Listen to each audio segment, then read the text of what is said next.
亲爱的观众老爷们，大家好呀！今天继续为大家讲述最新的韩国犯罪悬疑动作剧《奇美拉》第8章。上一章讲到，有真和车刑警分析，李尚宇大概率是被冤枉的，因为贤永福遭遇不测，现场附近的监控中又发现了李医生的身影。裴局长开始命人调查李医生的底细，有真也开始怀疑李医生和李尚宇有某种联系。车刑警渐渐喜欢上有真，但身为直男的他强行撩妹碰了一鼻子灰。之后李医生直接坦白，他就是李尚宇的儿子。正片内容，车刑警觉得这突如其来的信息有些爆炸，顿时还有些难以置信。他问李医生，现在忽然跟自己摊牌，是想要干什么？李医生表示，也许我们可以交个朋友，他相信他爸爸是清白的，所以必须找出当年的奇美拉，澄清这件事情。车刑警认为犯人家属通常都这样讲。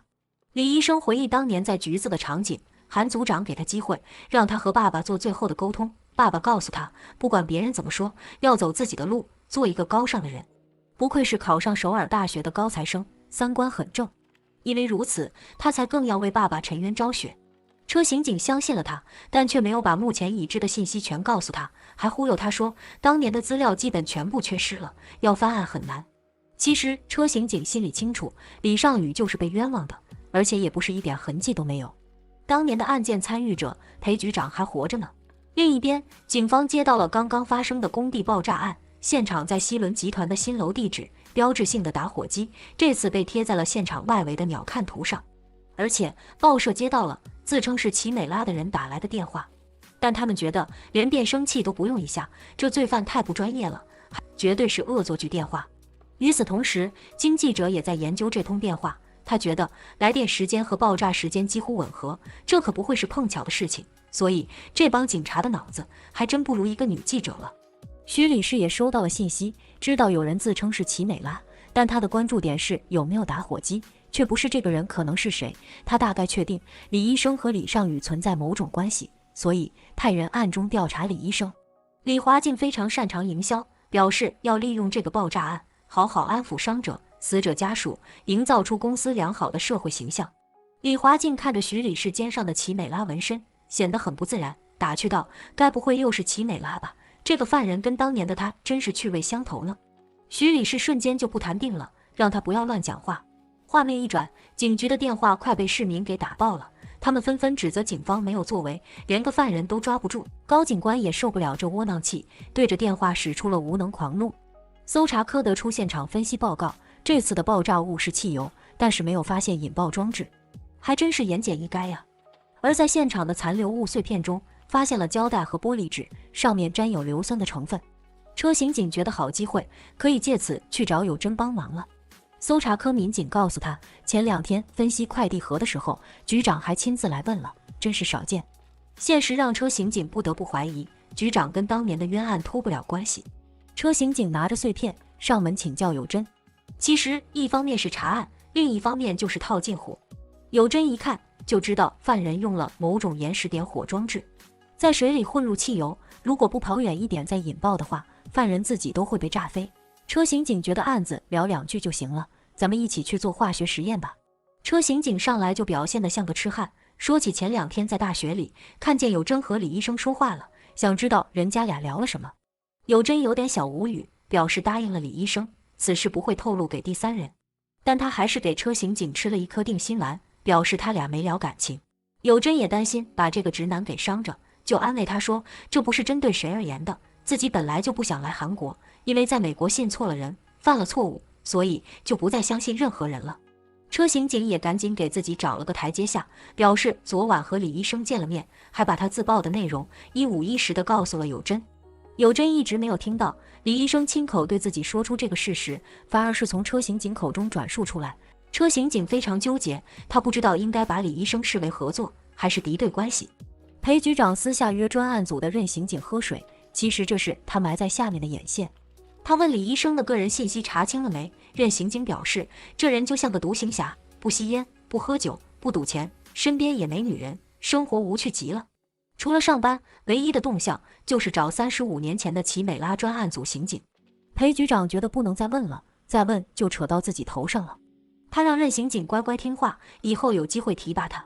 隔天一大早，李医生主动和车刑警谈合作，表示两人交换一下情报，你抓你的凶手，我洗我的冤屈，大家各取所需。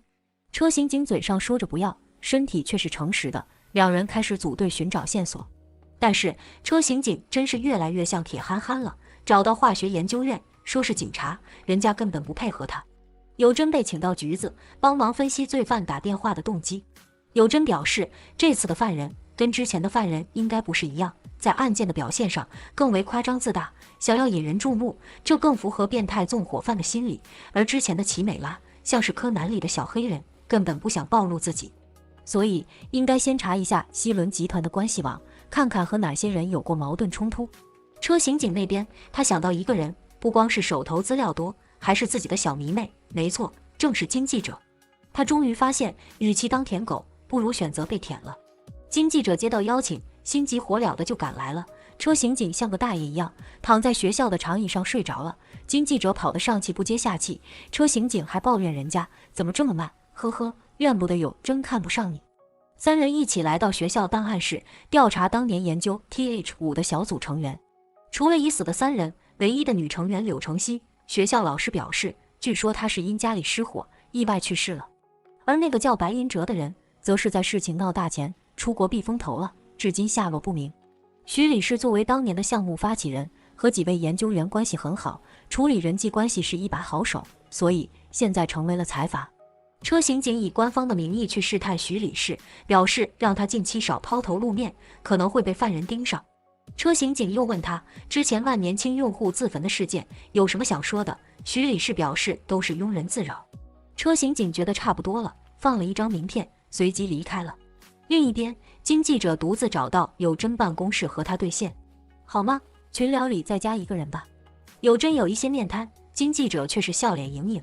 金记者想弄一些关于案件中化学装置的资料，但有真表示这都是不公开的秘密。可是金记者的嘴遁确实厉害， FBI 出身的有真竟然逐渐落了下风，最后答应他上节目亲自说明。这剧里智商在线的也就李医生和金记者了。有真送金记者到门口，刚好遇上来找有真的车刑警。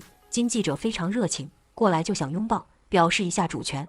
车刑警赶紧用手招架住，毕竟还当着有真的面呢，不敢太过火。金记者一副懂了的表情，对车刑警说，如果他俩要讲什么秘密，下次要跟他交代清楚哦，说好了的互相帮助。金记者简直太撩人了。随后车刑警赶紧跟有真解释，他和金记者才是不熟，有真却露出一脸的假笑，一切尽在不言中。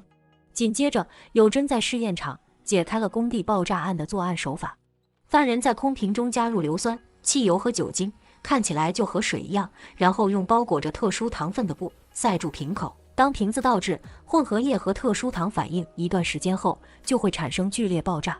而这种爆炸的杀伤性也是非常大的，所以才说此犯人非彼犯人。然后车刑警接到电话，说他妈妈病倒了，他赶紧回家，发现妈妈并没有什么异常，但是言语之间感觉非常混乱。直到妈妈说她想给韩组长送饭时，车刑警反应过来，妈妈是老年痴呆，记忆错乱了。此时局长接到医院电话，说贤永福伤重去世了。一瞬间，局长为曾经的兄弟流下了男儿泪，还是有感情的呀。之后有真如约参加金记者的节目，聊了很多案件中的细节，而在他们不知道的地方，江上剧也在收听着节目广播，一边听一边笑，一边谋划着下一起事件。但金记者针对犯人的侧写刺激到了上句，有真觉得这是个危险信号，赶紧接着他的话进行否定。两人各说各的理，但上句已经恨到后槽牙都痒痒了。他直接跑到天台给节目组打了电话，表示下一个目标就是西伦集团的徐贤泰。